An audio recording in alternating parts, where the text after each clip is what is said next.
I'm Lori Young, Director of the Wilderness Institute, and I'd like to start today by thanking the Cinnabar Foundation, Rick and Susie Gratz, MCAT, and the Provost's Office for their generous contributions to this series and helping make it possible. If you're joining us for the first time, there are schedules in the back with the entire series. We've got 5 more speakers to come. Next week, Hugh Safford will be joining us from California, and he'll be talking about what we as Montanans can learn from fire research in his home state. And so now we're ready to move to the main event for the night, which is a lecture on water and climate change by Sarah Bates, a foremost expert in Western water policy. We're very fortunate to have her in Missoula and have this opportunity to talk with her. I've asked Martin Nye, who is a professor of natural resources policy in the College of Forestry and Conservation here at the University of Montana, to give her introduction and tell you a little bit about her. Come on up, Martin.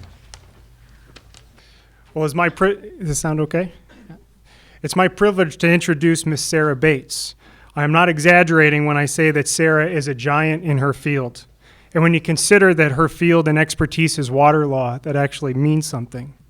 Sarah earned her Bachelor of Science in Wildlife Biology at Colorado State University and her JD at the University of Colorado, where she studied under the Obi-Wan Kenobis of her field, Charles Wilkinson and David Getches.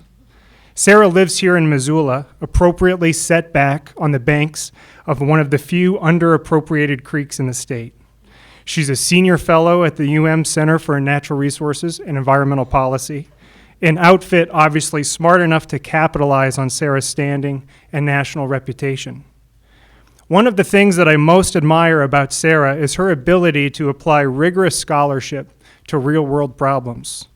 She's engaged at every level, from the study of water law to the nitty-gritty practice of conservation. She has obviously written a ton of books, articles, and so forth, but she's also worked for an impressive list of conservation organizations, think tanks, foundations, and water challenge states and tribes. This includes impressive stints as director of the Grand Canyon Trust in Utah, as Associate Director of the Natural Resources Law Center in Boulder, and managing editor for the Chronicle of Community. She was also part of the Western Water Policy Review Advisory Commission, whom had the unenviable task of making sense of Western water management and what can be done about it. Somewhere along the way, Sarah learned how to take her legal and academic work and get non-legal and non-academic people to actually read it. And this is really an amazing achievement. And she doesn't know this, but Sarah was also an important part of my career development. After reading all of her work focused on water law and policy as a graduate student, I decided that I wanted to be a water policy expert. But then I read all the non-Sarah Bates water law and policy stuff and realized I made a terrible mistake. I changed specialties quickly. Think of a law of Western water, like the law of gravity, the law of water running uphill to money, the law of water supply creating demand, and so on. And I'll bet that Sarah has written about it. But what she does even better is make connections.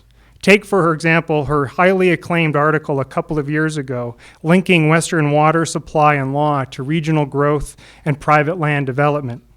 It seemed so common sense, such a natural linkage, but it was up to Sarah and her colleague to flesh out the details, to figure out how we might get from here to there.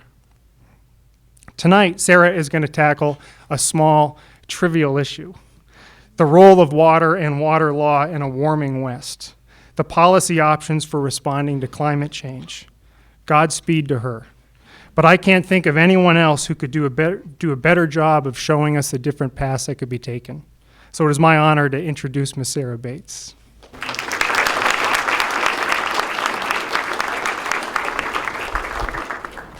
Thank you, Martin. I love the Obi-Wan Kenobi. I should have brought the lightsaber I was playing with my son this afternoon. He would have liked that a lot. Well, I'm really pleased to be here, and I'm humbled by that introduction. That was great, and I've learned so much from what Martin's doing in his scholarship, so I'm glad you moved away from water, because you're telling us all how to do it in the forest world. And I'm really pleased to be part of this series, so thank you very much for the introduction. Water, or the lack of it, is what really defines our region, the West. Rivers have literally shaped our landscape. The availability of water, or our ability to access water, has shaped how we live in this place. Much of the water that we have, that we use, is held in what you might think of as virtual reservoirs in snowpacks in the mountains high in this region. But we've also held back a lot of our water in man-made reservoirs behind enormous dams. And we have additional reservoirs of water underground in the aquifers that we tap for agriculture and domestic use. When water gets scarce, we end up getting to know each other a lot better. I just realized I don't have my clicker for where's the remote control? On the desk. On the desk. Right here. Sorry about that. Suddenly realized you need the Obi-Wan tool. Can't do it with my fingers. Flip my hair to sound good. Okay. In fact, I'd say that we're a lot more aware of water in this part of the country than most people are in the rest of the country. But even so, we have a lot we need to figure out. And in fact, we've been talking about this for a long time. I got to start working on Western water issues right after law school, working with Mark Reisner, who was the author of a very influential book called Cadillac Desert. Many of you probably are aware of it. It was a wake-up call about what he called the American West and its disappearing water. It's a quarter century old now, but it's still completely relevant and a very useful read. A recent article that just came out in the national proceedings, or the proceedings of the National Academy of Sciences, was really amazing. It was a group of about a dozen scientists who reviewed all of Mark Reisner's predictions and conclusions and tested them scientifically and found that almost every one of them was accurate when held up against these rigorous standards. They found strong scientific support for all of his observations, other than one about how quickly our reservoirs would be silting up. So when I speak to people about water and climate change, which I get to do fairly often, I urge them to pick up this classic book, whether for the first time or for the 10th. And remember that many of today's challenges are inherited from the past policy decisions. They're not just a sudden onset of unfortunate hydrology. Today we have an even more urgent need to figure out how to work out our water conflicts and how to manage this resource better in light of the projected impacts of climate change. So this lecture series, I was lucky enough to come last week and hear Joel Berger's talk. It's featuring a lot of talks about science, a lot of descriptions of the impacts of climate change, what we know and what we're just beginning to learn. My focus tonight is a little bit different. It's on policy, which you can think of as the framework within which we make plans and make decisions and resolve conflicts. But I'll start for a minute to orient us around the impacts of climate change on water and talk about what we know about climate change and water and what that suggests that we might want to do when it comes to policy. I think the point to keep in mind is that most of the projected impacts of climate change will affect our water, adding pressures to a system that was already under a lot of pressure. So climate science tells us to expect wider variations in our water supplies, higher overall demands due to warmer temperatures, and overall a lot less certainty in the future. And in fact, some of these changes are already underway. So let's just have a brief summary of what we know. First of all, there's no doubt that we're getting warmer. We know that the Earth is warming. Average annual temperatures increased over 2 degrees Fahrenheit in the last half century. The past decade included some of the warmest temperatures ever recorded, and we expect this to continue with notable extremes in all kinds of weather. This is affecting our water resources. In fact, hydrologists tell us that the changes are already underway and they're impacting our rivers. Both of the graphics up here on the screen are the work of the University of Washington Climate Impacts Group. And they show that we're seeing two things at the same time: overall reduced snowpack and earlier runoff of the melting snow water. The key point of these two trends is that there's less snow in what I called earlier our virtual reservoirs of snowpack in the high country, and the runoff is coming earlier in bigger pulses, and more than our man-made reservoirs on the rivers are going to be able to hold. The EPA did this diagram to just summarize the impacts of climate change on water. We can imagine more impacts than this when we just think a little bit about all the ways that water is put to use in a part of the country around here. We're likely to see reduced summer flows and volumes, increased drought frequency and severity, changes in hydrological extremes such as spring flooding and summer low flows, possible changes in groundwater, especially if we turn to it as an alternative supply when surface waters grow short. Increased water temperatures when the flows get lower, and that can have impacts on fish and water quality. Changes in sediments and nutrients, altered habitat for fish and wildlife, changed conditions for hydropower production, which increasingly is being looked at as an alternative to reduce carbon emissions. And of course, impacts on many kinds of recreation that we don't always think of as being related to water. Tourism, skiing, camping, boating, fishing. The key point is that we have to start changing the way that we think about our water supply. We've used past conditions to predict what we'll have in the future. In fact, our water law system itself is based on protecting people's expectations that those conditions are likely to continue. Now we really need to look ahead. We need to be considering a climate-altered hydrology and to reflect that in our policy. When I think about it, I think in terms of which direction we look when we make our policy. We've been making policies based on the past, looking in the rearview mirror. We have to pivot. We have to start looking forward and focus on flexibility and being able to figure out how to change with new information. That's a challenge for people who work in and around water policy, and really for all of us who are affected by it. I think it's easiest to see the problem thinking about a particular basin. So this is the Colorado River Basin.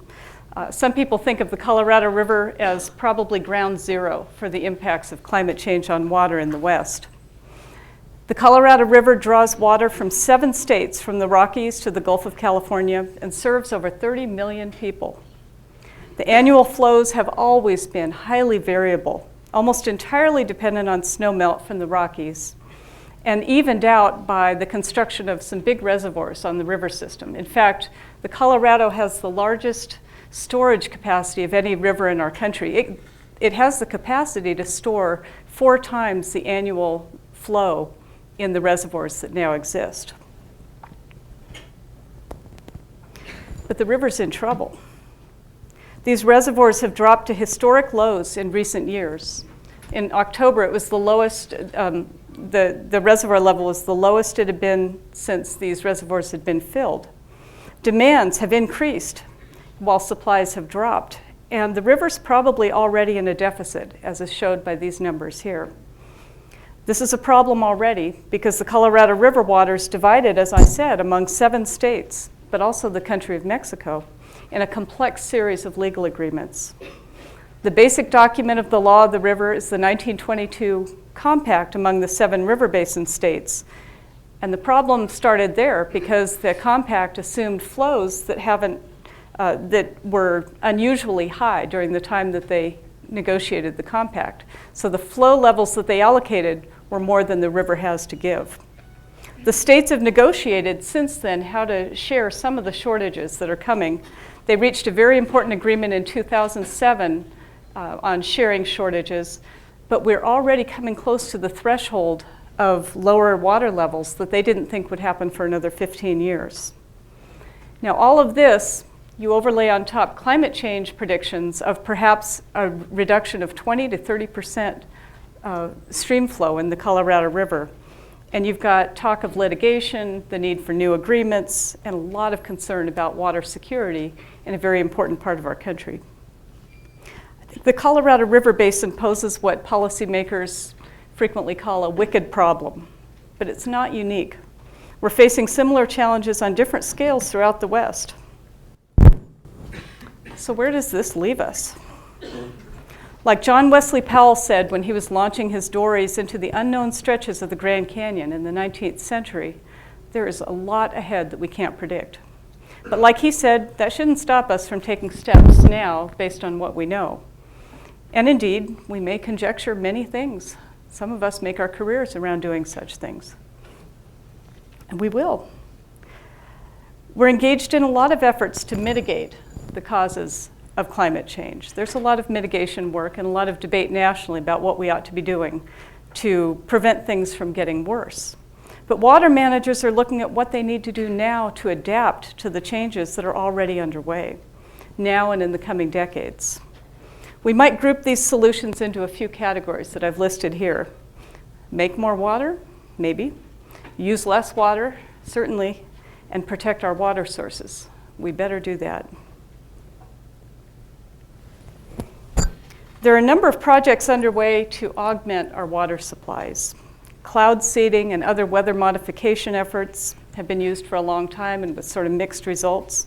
Desalination is an important and being looked at least one important component of enhancing water supplies in coastal areas, but it's very expensive. Treating brackish groundwater for use, generally again in coastal areas. Capturing runoff that otherwise might run off to the ocean. If you're in a coastal city, that could gain you some more water. There are many proposals, there have been and there will be more, to bring more water in through pipelines from other parts of the country that have more water than the dry parts. Proposals to bring water from Canada, from the Mississippi River, sometimes farther away. These are expensive proposals, and ultimately they're limited by the hydrological cycle and the fact that you can't really make new water.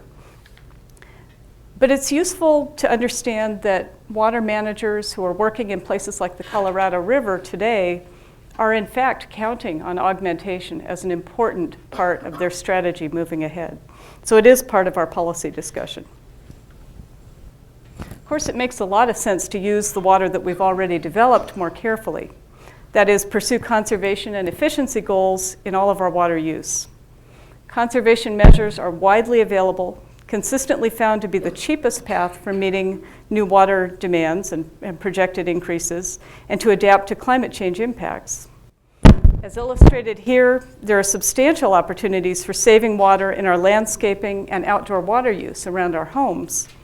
But in fact, irrigated agriculture is an enormous water user in this part of the country and will be an important target for conservation efforts.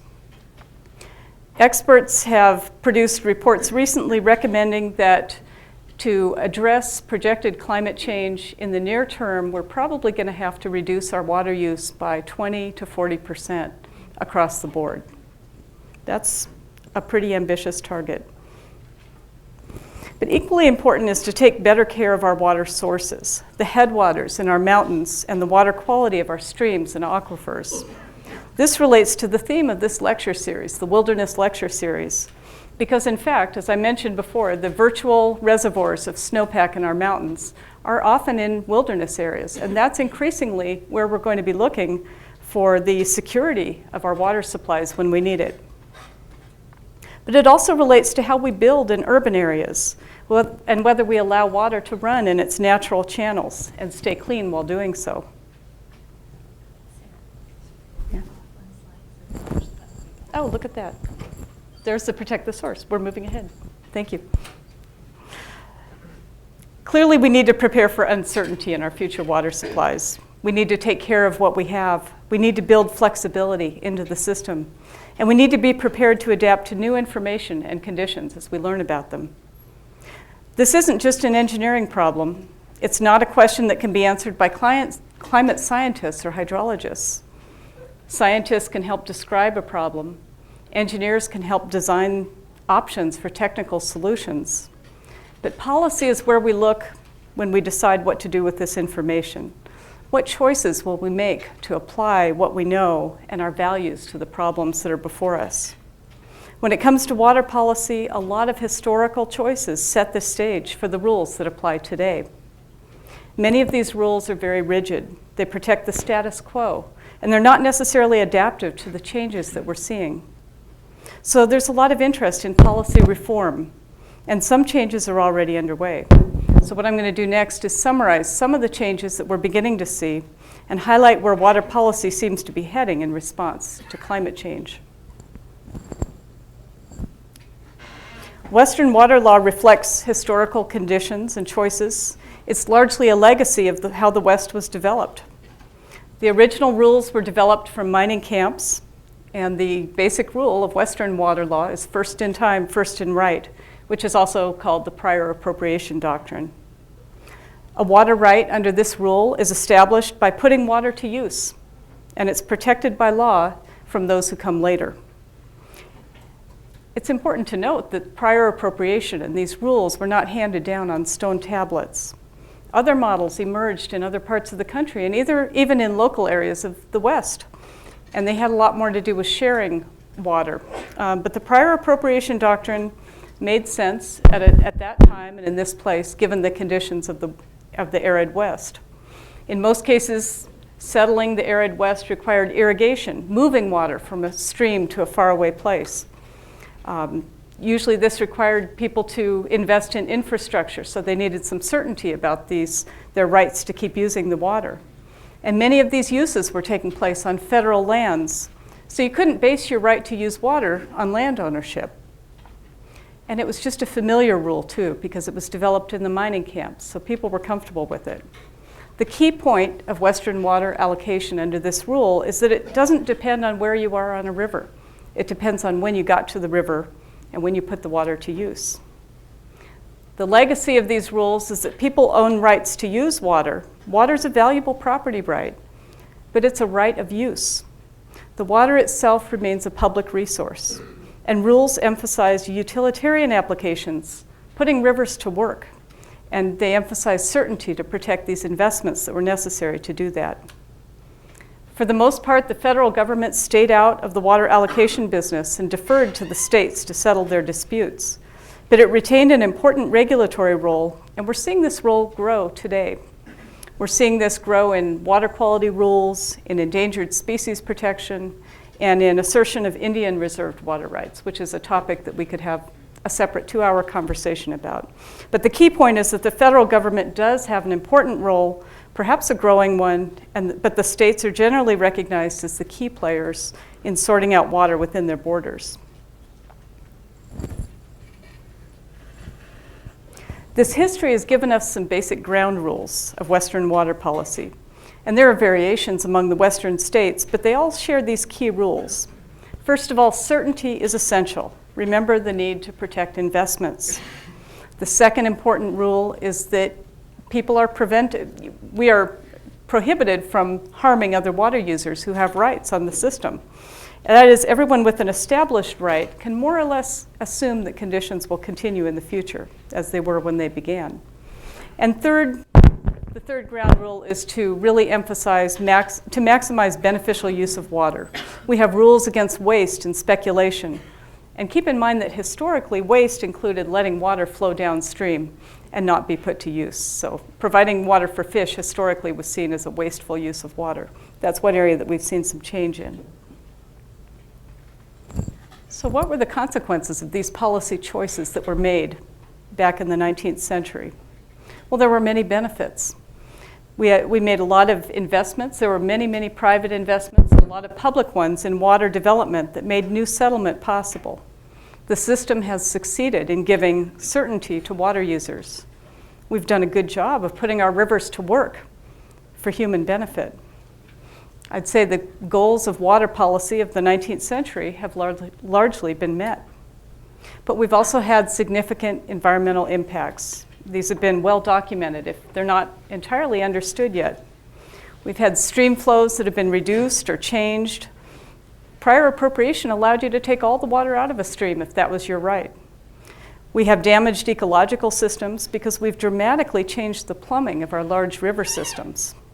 And we have many cases of diminished water quality that have a lot to do with how water's been taken out of our rivers. In addition to these environmental impacts, we have seen a lot of economic and social impacts. Water moved away from home rivers to be used in other watersheds, lost business opportunities and property values. The photo on the right on this slide shows land subsidence from uncontrolled groundwater pumping in California, permanently lost aquifer space, and damaged farmland up on top. And because these impacts have been dramatic, but the benefits have also been dramatic, the stakes are high. And these are reflected in the fierce battles over western rivers and in new calls to work together differently. Over the past 3 decades or so, we've seen tremendous changes in public values for water and for river systems. We've seen federal legislation in the 1960s and 70s and beyond that have set new national priorities for preservation and restoration and new controls on water use. A few examples include the Clean Water Act, the Endangered Species Act, the Wild and Scenic Rivers Act, and other legislation has been specific to particular places, like the Grand Canyon Protection Act of 1992. Related to this is the mobilization and engagement of new citizen groups, people who have demanded to be heard and who have demanded that the processes by which decisions are made about water be opened up beyond the traditional group of water right holders. And in the process, they've challenged a lot of the assumptions about future water needs and impacts. All of this has been driven by dramatic demographic and economic changes in the western United States, forcing shifts in how we use and protect water. And we're seeing a west-wide shift in how this is happening. Different uses are now recognized as beneficial. It's no longer seen as wasteful to provide water for whitewater recreation or for fish, or even in many cases for scenic preservation. And we're seeing changes in state policies as a result. But now climate change may be the biggest catalyst of all for policy reform. It's forcing us to reconsider the traditional emphasis on certainty, even the definitions of what's beneficial. And the upside of all these scary predictions is that it may open the door for discussions of change that were not allowed 10 to 20 years ago. This is a picture of Pat Mulroy, who's the manager of the Southern Nevada Water Authority, which is facing really dire consequences for their patterns of water use, and they're ending up on the short end of the negotiating stick in the allocation of waters in the Colorado River Basin.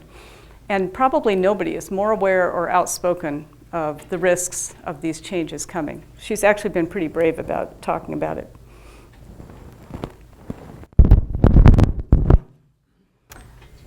So there are changes happening. And when it comes to water policy, this is always sort of an evolutionary process. What I'd like to do next is talk about some policy guideposts. Maybe you describe them as principles for new policies that can help us deal with uncertainties of climate change, along with all of these other pressures that are facing Western water. Some of the signs we've seen about impacts of climate change are worrisome. They indicate conflict and crisis. But we're also seeing some more promising signs of movement. And I'll try to mention these briefly as I go as examples of the positive side of evolution of water policy. Remember what I said about this being a long conversation about Western water policy. Many of the reforms that I'm going to describe to you now have been around, they've been on the drawing board, they've been discussed for many years. It's not like we need to invent a new toolbox to react to climate change. We have a lot of the tools available. What is possible now is that the catalyst of climate change, the worrisome impacts coming, might make some of those more politically acceptable. So the first principle I'd like to suggest for policy changes is that we need to recognize the connections between surface and groundwater, to manage them in a more coordinated way, and also to manage our water and land use in a way that protects our water sources. Many Western states do not adequately control groundwater use. They allow many exceptions to regulation, as is the case with domestic wells that are exempted from permitting and allowed to proliferate, as they have in Montana. In this state, perhaps 60 to 70% of new homes that are built outside of our urban areas are built with these exempt wells. They're potentially interfering with senior water rights and depleting our streams. Groundwater could be used and should be viewed as a tremendous buffer against the changes that may come to our surface water as a result of climate change impacts, but only if we're careful with how we use it. We're starting to see some some encouraging progress in dealing with groundwater depletion. For example, in some cases, developers are being required to purchase mitigation credits before they can build homes that are going to depend on these exempt wells. In many cases, well, in many particular cases, not broadly throughout the West, groundwater and surface water are being managed conjunctively, which recognizes them as connected in every legal sense. And in some cases, groundwater is being banked, recharged, and then used when surface water supplies grow low. We're a long way from sustainable use of our groundwater, but the topic at last is on the table and getting some of the discussion that it deserves.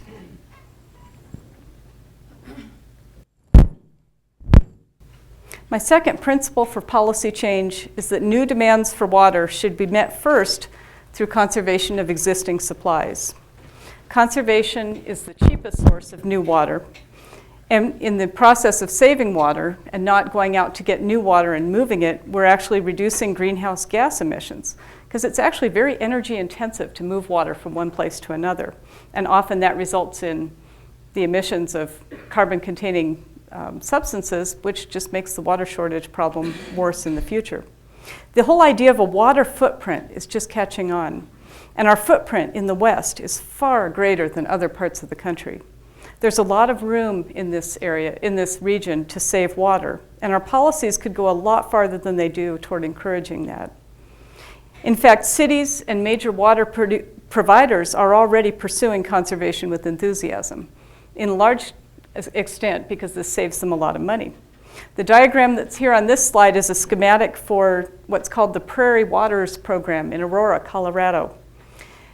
Aurora is located right near Denver on the Front Range, and it relies on water that's been imported from the other side of the mountains. It's a very expensive supply of water, and the return flows from that water had been going into the Platte River after a single use and going on downstream. Well, this is a pretty fast-growing area. It had been a fast-growing area. And they were looking at perhaps much more expensive supplies to meet their projected needs. So they figured out a way to capture the water as it returns toward the river, let it filter down through the ground, through the tributaries, pipe it back up 34 miles toward the treatment facility, treat it, and put it back into their domestic supply system. Now, this is basically reusing wastewater, but it's the same water that would have been treated and would be going downstream to be used by others. This is probably the kind of system that we're going to see a lot more of, this kind of investment in making the most of the water that you've already developed. We probably, in addition to these voluntary measures that are being done to save money, we probably will be seeing more regulation that mandates conservation measures. We already have those in some cases with energy efficient appliances. We're likely to see that sort of thing. That would be a natural role of the federal government in having regulations about water efficient measures in houses or in other uses.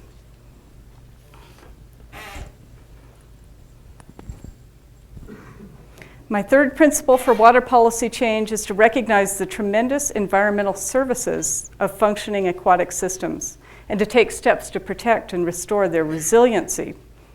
Given the projected impacts of climate change, we'll depend on these resources even more in the future. Think about homes and human safety that are protected by water as it spreads over floodplains that have been protected from development. Water quality gets improved when it's filtered through wetlands.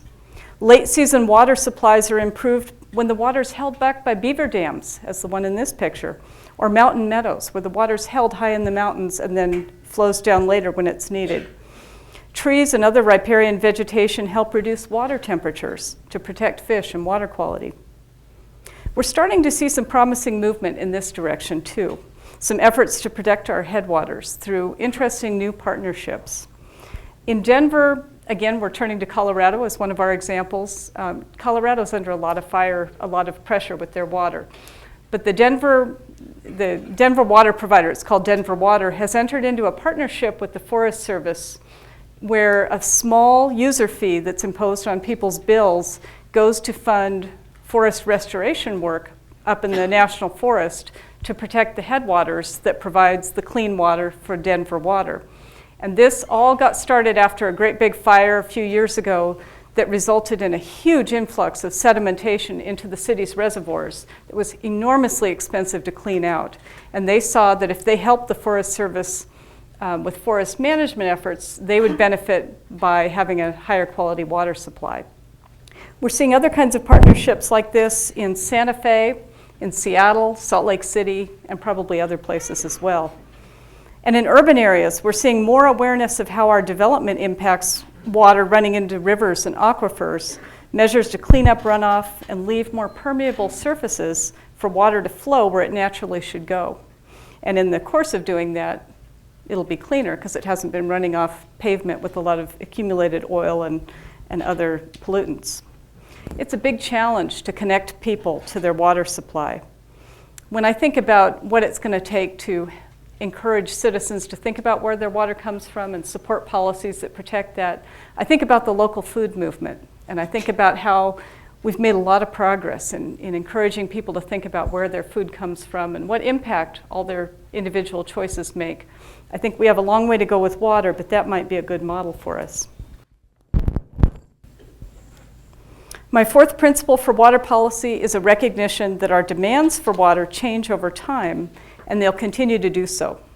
There's been a long history of water transfers from irrigated agriculture to urban uses, and more recently to restore stream flows. This has often been done badly. We might call it buy and dry, where farms have been purchased, the water's been moved to a city, and the farm turns to weeds and just no use at all. It hurts the community of the people that lived around there. Some of the more promising new approaches that we're starting to see now are more flexible and adaptive and supportive of continued farming, perhaps with a higher value and using less water. So in some cases, cities, water providers, and sometimes conservation groups are paying farmers to install efficient technology to use less water and then allow them to transfer that saved water to these other uses. In a lot of cases, there are temporary options of transfers. In other words, kind of dry year options. If the water conditions drop so that a city or another, if the river levels are low and there's a habitat need for more water, in those conditions, water will be moved out of the agricultural use. So it's a temporary provision. And we're also seeing some market-driven approaches to do smart fallowing of fields and encouraging use of less water to grow higher valued crops, so that more water is available for these other uses. It's important to prioritize which farmlands we don't want to lose and to link this process to local planning. That's what wasn't being done before when these were so controversial. There's a lot of action in Montana to use this kind of effort to restore stream flows. A lot of great partnerships by Trout Unlimited and the Montana Water Trust, which is now part of Clark Fork Coalition, entering into these kinds of arrangements with irrigators and obtaining enhanced stream flows to help adapt to climate change. So changing water uses will go along with the changing climate. We just need to be flexible and smart about how these changes take place. My final principle about water policy change is to work harder at working together. We know that conflict has been central to the history of water development in the West, but we're seeing some promising signs of new ways to address these shared challenges. There's really no choice. Water is the ultimate shared resource. We need to figure out how to address conflicts on many different scales and with a lot of different interests.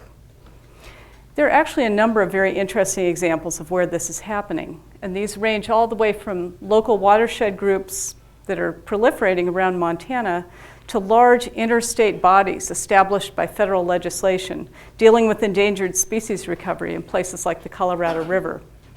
There's no cookie-cutter approach to doing this, but there are some similar motivating factors. The stark reality of climate change impacts is really catching water managers' attention. Threats of litigation or new regulation often pushes people to the negotiating table. And in some cases, it's just a matter of good neighboring, practical problem solving.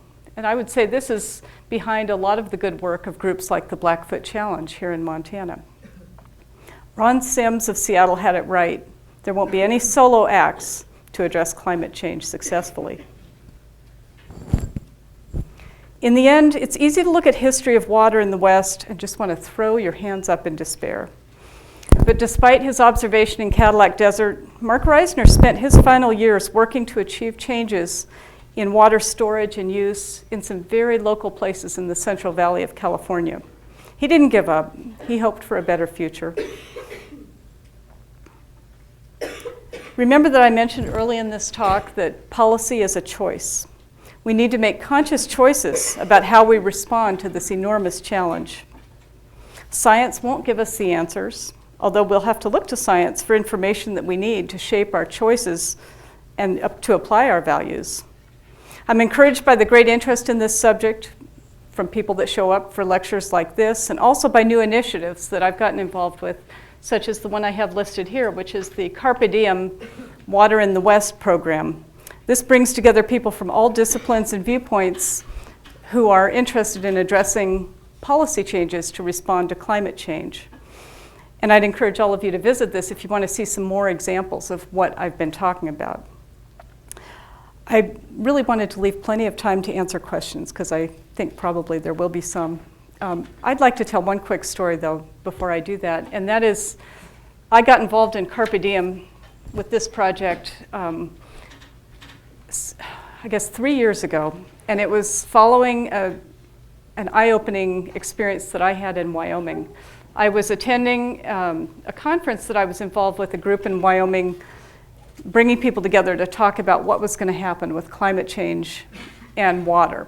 And Wyoming is perhaps one of the more skeptical places about this, but it was a very straightforward discussion about what we know, what the impacts appear to be, and just an open question of what we're going to do. And it was very informative, and we had top water leaders from the state of Wyoming there, and we had students, and we had citizens, and we had some elected officials, and we went into roundtable discussions, and we talked it through, and we talked about what we know and what appears to be happening. And at the end of that full day, the head of the Water Infrastructure Commission for the state was sitting at my table, and he just sat still in reflecting on what he had heard, and he said, you know, I just don't know if our institutions are up for this.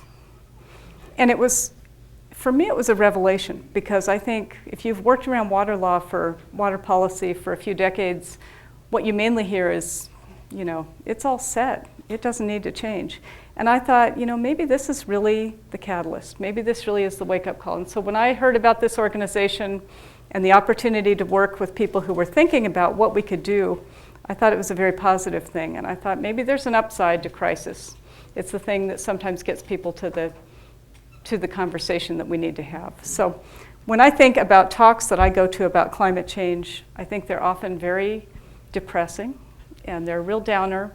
And if I were a student studying this right now, I have children who hear about climate change and wear it pretty heavily. I think it's pretty important to think that there are people who are thinking hard about this. We need people with new ideas, and there are perhaps new opportunities to bring that new way of thinking to help solve these problems, because that's what we need to do. So I really appreciate the attention, and I'd be happy to have a discussion about it. Thanks.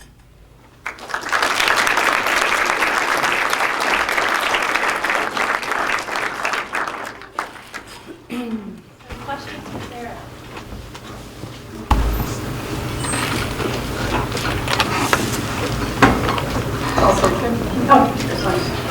With places like the Ogallala Aquifer in the Midwest that's getting depleted at a rate much faster than it's replenished, suppose that we stop irrigation of crops to an extent where we can use it in a sustainable way at its current rate, or do we go back and further that and allow it to fill back up to percentage what it used to be?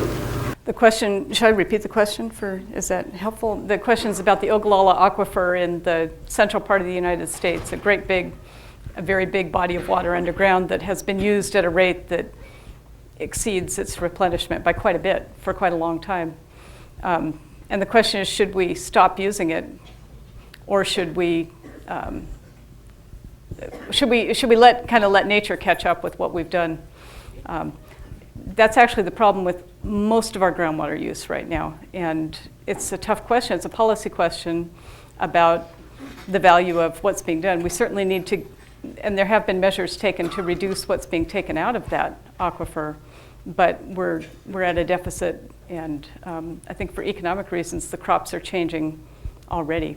But it's a big public policy choice. The same, I think it's a harder question, is where cities have developed based on reliance on finite aquifer resources, and they don't have backup systems. That's perhaps even more worrisome.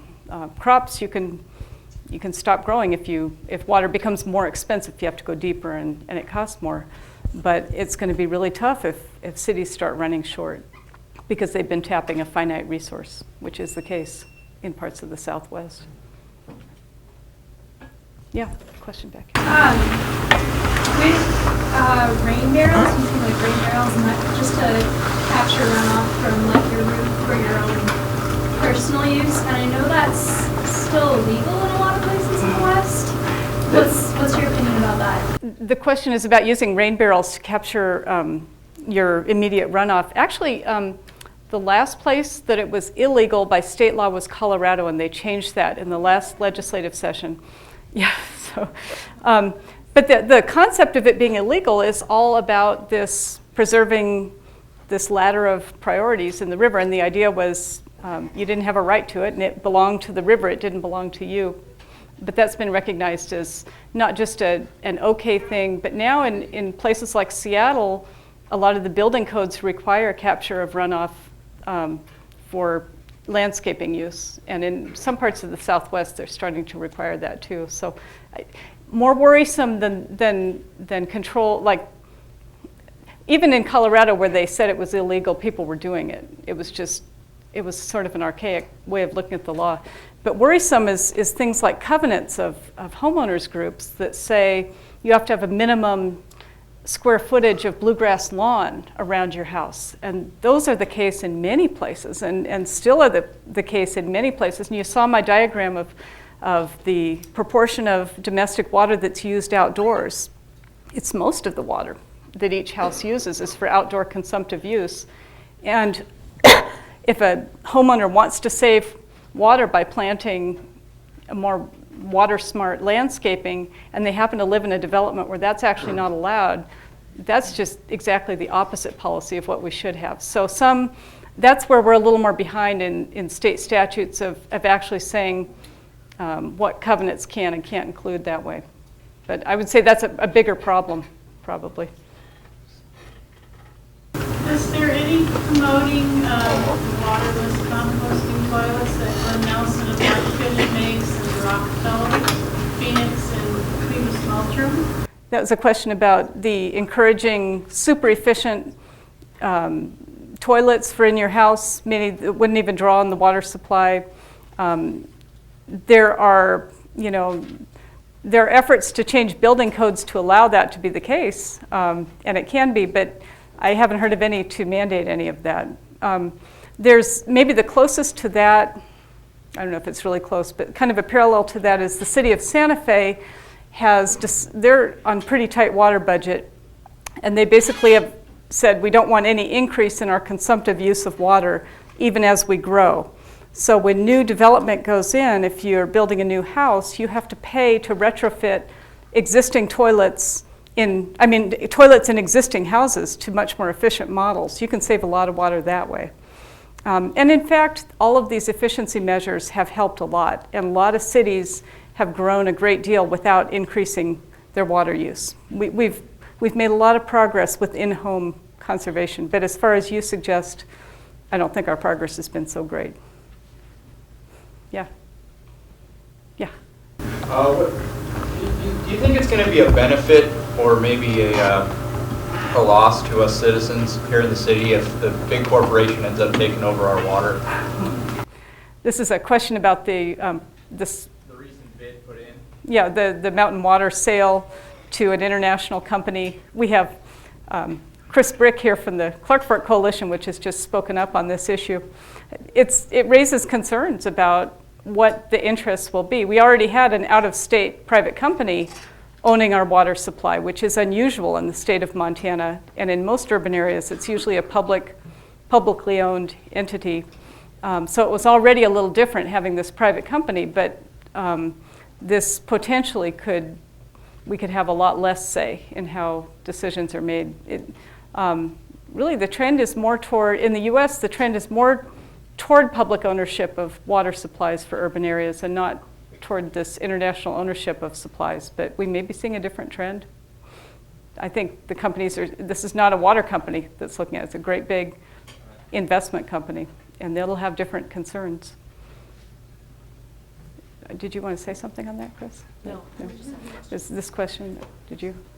On a more international scale, I know if you're a country that's applying for aid from the UN World Bank, you have to privatize your water to a multinational corporation. Do you think there's any chance of changing policies like that in the future? I mean, you see what happens in Libya and other parts of South America with riots and people not even being able to have the rights to bring the calls to the sky. Yeah, the questions about the international version of that and UN policies. I don't work in that world at all, but I'm familiar with it. And one of the ways that countries are starting to deal with that is, for example, having a constitutional right to an adequate supply of water for personal use. So South Africa is a country that actually has a constitutional right to that. And there, to the extent that that'll be enforced, could be some control on that. But getting to it from UN policies and other international aid policies is way beyond my knowledge. I don't have any information on that. Some of the same concerns, though. Did you have a question? Yeah, I was just going to ask if you foresee a new era of dam building, given probably the uncertainty of timing of water and the need for additional storage, or is there perhaps some other path we could go on? The question's about whether, with the changes in timing and amounts of water due to climate change, we're likely to see a lot of new dams proposed. And that has been my concern. I believe, we went through the 90s declaring the era of dam building is over because Ronald Reagan said so. He Ronald Reagan cut back the government funding of them, and Jimmy Carter, I guess, signed the hit list. But we really were not building any new big projects, and they were seen as archaic and too expensive. But I think we will be seeing a lot more proposals for holding water back. I think they'll be different. I don't think we don't have a lot of those great sites for big main stem dams, but we likely will see a lot more proposals for different kinds of storage of water high up in the system to release it later. And I don't know that that's all a bad thing. I think we need to be open in all of our thinking to some really different ways of managing our water. So I had a picture of a beaver dam up here, and that's on purpose. There's actually a lot of studying going into the effect on hydrology and the adaptation of these natural water catchments way up high in the mountains. And it may be that we need to think about really heretical things like small, carefully placed reservoirs in wilderness areas, or some clever kinds of way of holding water underground high up in the system for releasing later. I think a lot of things are going to be proposed, and we need to be balancing them all out. Nothing's going to be a silver bullet, but that has definitely been my concern because the pattern of water flow is likely to be beyond our capacity to use the water when we need it. That's going to change. Yeah. I just want to follow up on that in Montana, the Department of Environmental Quality is leading an effort to actually look at moving beaver to drainages that historically had beaver for that purpose. So you know about Dave Cooper's work at Colorado State on beaver, and they've already, really quantified the amount of cubic feet of water that's stored. So in the state of Montana, there's an interagency effort through the Wetlands Council to do just that. So it's a little tricky, but they're going to be working to move beaver to where they need to be. And it's kind of exciting. I think, we're looking at a big loss of storage in our snowpack and trying to figure out what we do and what all the different ways are that we can do to make up for that is going to be one of our big challenges for sure. Yeah. You were talking about today's challenges being inherited from past policies. And in Montana, the exempt wells is a specific policy that's often pointed to as something you've inherited and should talk about changing. do you have a top 3 list for Montana of water policies we've inherited that deserve special attention? Well, exempt wells would be right up there. And it's being addressed through a rulemaking process now, thanks to the advocacy of senior water rights holders and conservation groups that have been impacted by that. So that's a change, at least in the works.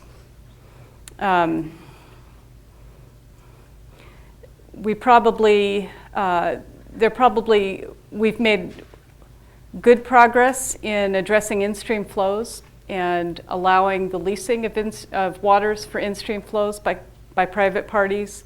We probably could do better and allow a broader use of that. I'd have to think about my third of the top 3, but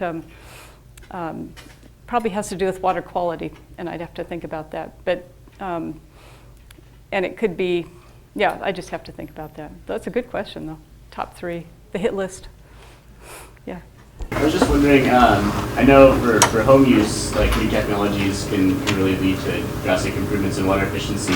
But as far as agricultural stuff, how does our sort of current practice stack up against best practice? And how would you, like, what are some ideas about shifting it towards more efficient use? This is the question about agricultural water use and what sort of how big is the potential for savings. It kind of falls into 2 areas, and one would be what you're growing. The value of the crops and whether we're making wise choices based on where we're pouring our water. And the other one is our technique for pouring the water. So you can keep growing the crops that you're growing, which is in the West mostly hay. That's where we're putting most of the water. It's the lowest valued, easiest grown, and pretty water consumptive crop. And you do it more efficiently. Or you could, if water uses shift, we could perhaps be irrigating less land for higher valued crops. So there's a lot of opportunity for irrigating crops more efficiently with drip systems or center pivot if you've been flooding. I don't have the numbers, but a lot of studies have been done that show very large potential savings of water. And really, but then the other question is, what are we growing and what are we growing it for? And that's a big bunch of choices that are made by private parties, but influenced by public policy. So we could influence some of that with the various subsidies that we have. What was I going to say about that? But I had another point to make to follow up. I'm going to have to think about it. The market forces are encouraging, even without regulation, market forces are encouraging a movement of water out of agriculture. I know my point is that in the big picture, on average, about 80% of the water that's used in the West is used for irrigated agriculture, 80 to 90% in some places. So just in the big picture, without thinking of any local variations and all the intricacies of doing this, if we were to save 10% of our irrigated water, which is very doable in the big picture, very doable, that doubles what we have available for all the other uses. So just given raw numbers and without any fine tuning, there's a lot of potential. We could save more than 10%. The devil's in the details, and we actually don't want to just dry up a lot of farmland or change it necessarily. There's a lot we want to preserve about it, but there's a lot of room for saving water in agriculture. And a lot of it may be financed by those who will benefit from those savings. So it's not just a burden on the back of the irrigated farmers. Is there a question? Yeah. I had another dam question. Another dam question. Our first speaker mentioned very casually as a clean energy solution, increasing our hydropower, our reliance on hydropower. And I was wondering if you could talk about that a little bit from a policy standpoint, considering our public views of dams in the West. Yeah, the question's about hydropower as a component in a clean energy future. And it is true that when you produce water through turbines, you're not emitting greenhouse gases. But you're also, the dams that we've built, and we have the biggest ones are in the West. The largest number of dams impacting rivers are in the eastern part of the US, but the largest dams and the ones holding back the most water are in the west. And they've permanently altered the living systems around those rivers. So the impacts are enormous. And the idea of adding a lot more of those obstacles to these rivers that are already tenuous is not very appealing to produce this. But there are a lot of different kinds of hydropower technologies developed now that don't require such large impoundments, that are more run-of-the-river kind, and small head hydropower that's being encouraged. That's a big hot new thing now that's being done with potentially a lot less impact. And I'm much more encouraged by things on the coast like wave technology, where you're actually not impounding anything. You have other potential impacts, but there's a lot of other ways to use water's movement and power without messing up our rivers a lot more in the west. I guess I'd prefer to not see a lot more of that. Yeah.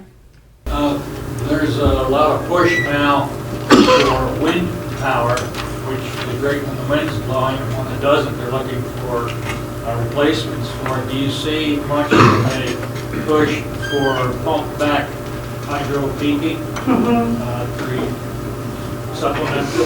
Yeah, there's a question about using technologies like pump storage, hydropower generation to fill in power when the grid needs it, like when the wind isn't blowing to power the generators. That's one of the other technologies that I'm talking about. It can have a pretty big impact because it can be dewatering, but it can be done probably with lesser impacts than putting a big dam plugging up a river. That's certainly among the many proposals that are being talked about that are proliferating around this area right now. I don't know, I've seen, you can also dewater a stream pretty thoroughly using a pump storage, so it has to be done carefully, but you know, there are lots of ways we can go about this, and I think we have to look at all of them probably. There's a question in the back. Can you tell us to what extent is water pumping in the West out of replenishable aquifers as opposed to fossil waters that won't be replenishable? The question is how much of the groundwater pumping that we're doing is being replenished versus that's fossil. And I would have to ask a hydrologist for the answer to that. I don't know the numbers. I'm thinking it's more the fossil than the replenished. We've got some good hydrologists here in the front row. I'm looking to them and they're shaking their heads. Depends on where you are. I don't know overall numbers. I would say there are some basins that are being used very actively in terms of pumping water back in and then pulling it out. They're in California, in Arizona, Colorado, probably a few other places. But overall, I think most of our groundwater consumption is probably out of closed off aquifers. But I'm not a hydrologist, I don't know the numbers, unless you guys know. You don't. Another question? Yeah, can you talk a little bit more about the desalinization process and what sort of challenges are posed by that process and why that's not a more widespread solution? Yeah, well, desalinization is being used in other parts of the world, and it's being used where water's a lot shorter than it is here. It's extremely expensive. That's the main problem. It does use a lot of electricity, so it raises that question of our energy consumption and greenhouse gas emissions that might, exacerbate our water shortages. And it produces very heavily salt-laden discharge water that has to be dealt with, and that's tricky. Those are the main issues about it. I mean, ocean water, if you're near the ocean and you have access to it, it's a great source of water. And this could potentially be a great supply for coastal areas. But so far, and there are some pilot projects underway in northern and southern California, and there's this desalting plant that's being used periodically to clean up Colorado River water, which becomes salty because of the way we irrigate with that water. But so far, it's not been proven feasible as a regular source of water yet compared to other sources. And that's, I mean, it's like an order of, 4 or 5 times as expensive to get desalted water as a permanent supply for a community. So right now, I mean, that's the main obstacle to it, I'd say. And I think permitting's been an issue in terms of these effects that it has. Is there another question back here?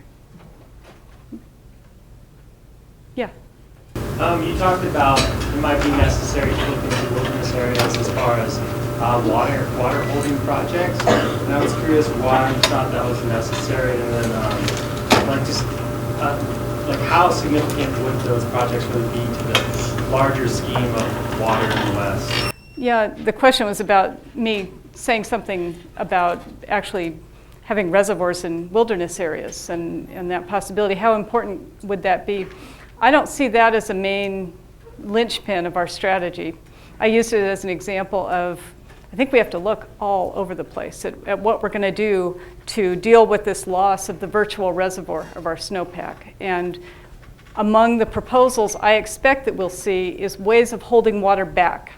And when I use the image of a sponge, that our mountains, our high mountain areas, our mostly designated wilderness areas are like a sponge that holds water when it falls and then releases it gradually over time when we need it.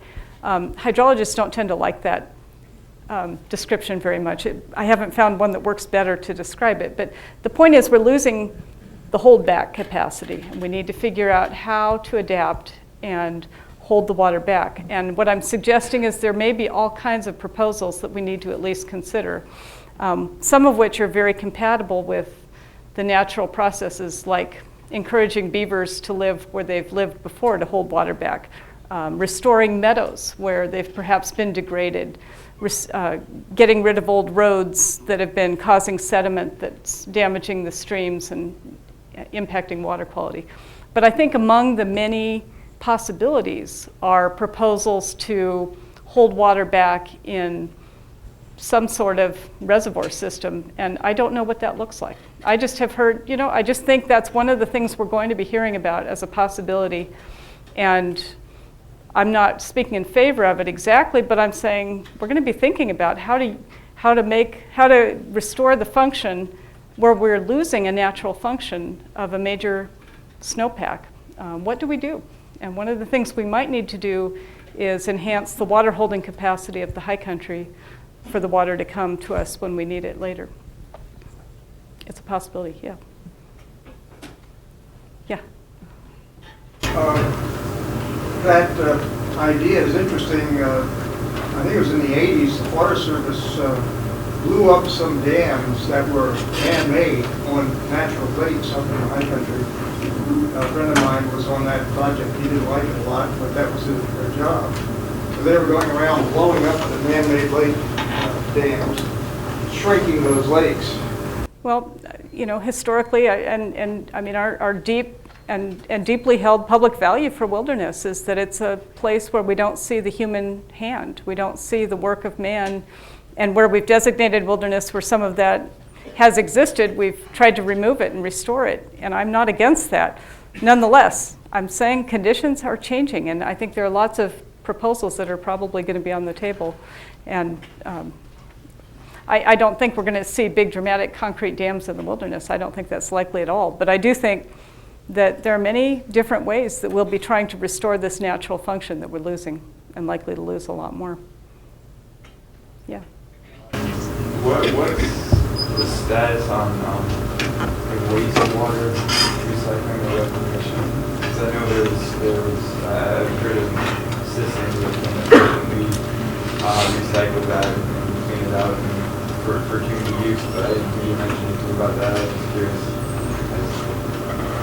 Yeah, the question's about what we sometimes call gray water and reusing water that's been used through your system. It's actually being pursued all over the place. This is part of, when I talk about conservation and efficiency, this is one of the major strategies, is to capture water, make the most of its use. And that whole system, the prairie waters, they call it in Aurora, that's a nice way to call it, but it's wastewater. They sometimes call it toilet to tap. It's water that has been used and treated, released, filtered through the ground, captured, retreated, and it's being reused again. And that's been done for landscaping use and for non-consumptive uses for quite a while. And people have individually at their homes put in reuse processes. But to actually capture this, reuse it within the urban area for domestic use has kind of a big hurdle to get over in terms of people's attitudes. And that's probably one of the bigger, that's why you call it something like prairie waters. Yeah.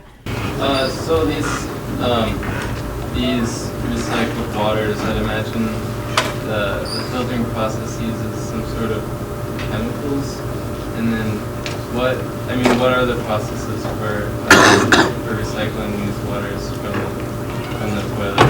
Because if there's chemicals, do they do killings, or how is that all dealt with? Yeah, the question's about the actual technique that's used to clean the water, and I can't answer it specifically, but we already do this to our water. So our sewer system collects water. It has a multi-stage process by which things are filtered out and then cleaned and put through processes to be clean enough to be released back into a river. Well, when you're on a river, you've got cities one after another down the river. Each one is already taking out, treating, and using the water that came from the city upstream. We've been doing this already, I guess is my point. It's been diluted, but it's been treated in that way. I can't describe all the processes that they use, but it's similar to how we treat our drinking water already. In some of these cases, they use membranes that they pass the water through to filter out very small contaminants. But I can't describe the technical processes. That's not my expertise at all. We'll go ahead and take just a couple more questions. Yeah. Martin? Yeah, will you conjecture a little bit about how you suspect reform might be sped along a little bit in the future? I mean, given that prior appropriation doctrine is primarily state law, what role, for example, do you see the feds playing in maybe expediting some of this change? Well, the feds' role is big and potential. And there's been a lot of interesting discussion about that. And it's probably not going to happen in the next few years. But potentially, the federal government has a lot of incentives in terms of funding projects. And it's not just water projects, but conditioning funding on many other activities. They could put conditions on conservation measures, on state standards, on efficiency standards for water appliances and water uses. They could directly subsidize in the way they did in the past to help develop the West. They could directly subsidize better uses of water and movement of water. There's not going to be a lot of money for that anytime soon. But I think we'll also see regulatory programs. And there have been proposals for what's called cooperative federalism, like we have for the Clean Water Act or the Clean Air Act. If we had similar kinds of, like a baseline of federal standards for water conservation and efficient use, and the states had a choice of how to pursue it, but they did have to meet this baseline. We could have a system like that would be just as strict as our Clean Water Act or Clean Air Act, and would still give states a lot of discretion as to how they do it, how they achieve it. I think all the different areas of policy change in response to climate change, the one that I find the most compelling is the need to reduce how much water we take out of our rivers and how much we use. That's so compelling, and it's so immediate, and it's so hard. But the potential is there based on how wasteful we actually are with our water. So if it takes incentives, if it takes a regulatory program, if it takes much, much better communication and education, all those things could add up to some pretty good water savings and would really help us be ready for these much less certain water supply futures that we're seeing predicted. You talked a little bit about in-stream flows. In the future, if our amount of water in our rivers will get lower, is there any initiatives or plans in place to guarantee in-stream flows? If landowners are guaranteed a certain amount of water? The questions about in-stream flow protection, and boy, they're going to be super important with the projected impacts of climate change. And happily, we have in-stream flow programs in place in every western state. We're we've done a good job in 30 years of changing that part of the prior appropriation doctrine. But they vary tremendously, and some of them are far more protective than others. And there's always efforts underway to improve those. One of the biggest problems of in-stream flows is that you really need to get a senior water right, because otherwise it's not worth much, it's not protected much. So really it's going to come down to opportunities for groups, or in many places it's only a state government agency that can hold these rights. So broadening perhaps who has access to them, who can fund them, would bring conservation groups with pocketbooks to help finance this kind of conservation, would give the incentive to the landowner to share his or her water in this way and still be able to make use of it. And in some cases, these are not done through the legal rights system at all. And examples in Montana, there are some really good examples of just voluntary agreements to not take water out during certain times when the landowner is aware that the fish or other aquatic resources are especially vulnerable. And those are being done through these watershed groups and cooperative efforts where people know each other and they've learned and they care, and they just care. And sometimes it comes down to just knowing a person, learning the impact of what you're doing, and caring about it. So I don't mean to be all about the regulation hammer. It has to be there often, but in many cases, in these particular stretches, in-stream flows are being improved because of voluntary actions too. The state programs could be better. There's just no doubt. And there's a lot of good proposals out there for improving them. I was wondering if this is more a surface or groundwater issue, but where fracking comes into play, policy restricting or controlling or limiting methods. It's pretty documented that has a major impact on the lot. Yeah, the questions about hydraulic fracturing as a part of extracting natural gas from underground. Will you explain that for people? Wow, this is not my technical expertise either, but it's increasingly being used in parts of the West. Wyoming's one place where there's a great deal of this going on. It's an effort where they, oh boy, I am really not a scientist or engineer, but they go in and fracture the bedrock and push chemicals in, and the emitted water comes out, and it's highly salty and contaminated and has to be discharged. And in the process, they get more of the gas out that they want. But the discharged water is the real problem. Contamination of the aquifer is another problem, but the legal issue that's risen has been about the contaminated water that comes out that gets discharged into rivers or spread over the ground, and sometimes doing a great deal of damage to the ground. And the question about this was, how do you see policy affecting this? If there's surface water, if surface flows are being affected, they're going to be more dependent upon subsurface, whether it's aquifer water to leach. So yeah.